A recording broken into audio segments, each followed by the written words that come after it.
I am a publisher, writer, editor, daughter, sister, auntie, dog mom, and many other things, including currently a cancer patient. But I am not a doctor or medical professional of any sort. What you are about to watch is an episode of my journey through cancer. I'm sharing my adventure with you in hopes that you'll find something here that's comforting and maybe even inspiring. This video is not intended to provide any sort of diagnosis or treatment plan. Please go talk with your doctor for professional medical advice. So, this morning, which as I tape is a Sunday, I couldn't stand it any longer and I went to the emergency room. That is, while I didn't mention this, I think, in earlier videos, my regular oncologist is on vacation. So when I called the emergency number in my cancer care kit, an oncologist who didn't know anything about my case, who I've never seen, answered. And when I told him what I was experiencing, he said to get myself to the emergency room. As it turns out, I have acute radiation-related colitis. Radiation-related colitis is an injury that is caused to the colon through radiation therapy. The symptoms are diarrhea, gastrointestinal bleeding, and abdominal pain.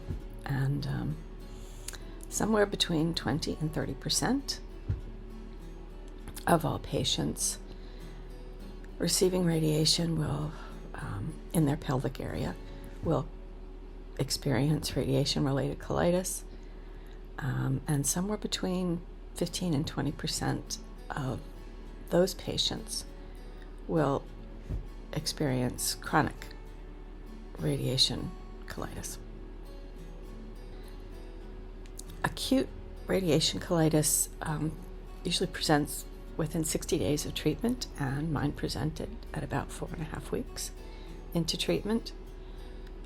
Chronic radiation colitis, according to the NIH, is an insidious progressive disease that develops 6 months to 5 years after pelvic radiation, and it is caused by damage the radiation can cause to the colon and the small intestine. Chronic radiation colitis is poorly predictable and a major challenge to manage, and itself can lead to the development of fibrosis, edema, perforation, partial obstruction, and ta-da, cancer. For all of the research I did pre-treatment to find out what side effects of the treatments would be and how I could prevent or mitigate them, I totally missed radiation-related colitis. Not one person mentioned radiation-related colitis to me. Not friends who are medical professionals, including actual oncologists, and not my actual oncologist. And I say this in no way to suggest that I was being kept in the dark, because the information is perfectly available online. I just didn't dig deep enough. But had I known about radiation-related colitis, I'd have said something. I'd have said something when I first began experiencing the symptoms of it. I'd have said something 2 treatments ago when I started to feel that my stomach felt tender and I wanted to be protective of it.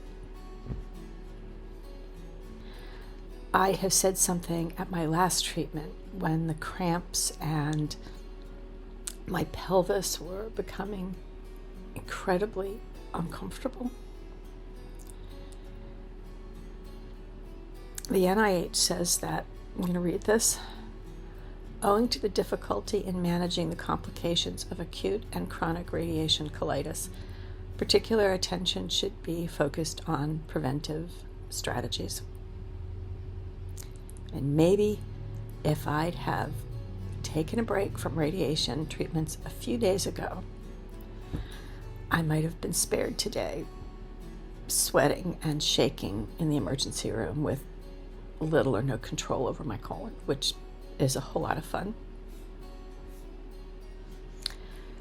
As it is, what the ER doctor could offer was pain medication, Imodium, and the advice to call my oncologist before I resume any radiation treatment to find out how to handle this diagnosis.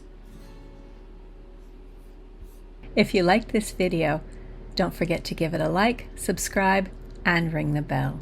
Also, don't forget to call your senators and your congresspeople to demand universal health care, and most importantly, don't forget to vote.